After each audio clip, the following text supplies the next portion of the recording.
I am the Tofu Golem. Please enjoy the video. You start by checking essentials. Connect to a reliable Wi-Fi and plug in the tablet if battery is low. Once done, open the Google Play Store. This is where updates live. Tap your profile icon at the top right so you can access settings and updates quickly. Make sure your account is signed in, otherwise updates won't apply.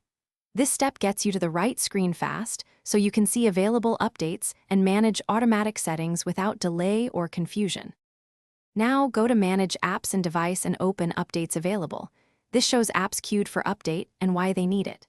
Tap Update All to install everything, or pick apps one by one to save data or time. If an app requires new permissions, you'll be prompted. Review them and accept only what's necessary. Monitor progress in notifications, and if an install stalls, pause or cancel then retry. This helps avoid partial installs that can break app behavior. To finish, restart your tablet after significant updates. This clears temporary files and ensures services start cleanly. Verify each updated app launches and that permissions are correct. If an update fails, make sure you have enough free storage, then clear Play Store cache and data and try again.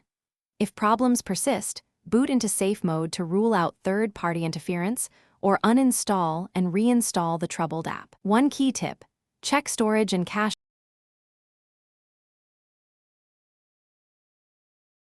Thanks for watching. Consider subscribing if we helped you today.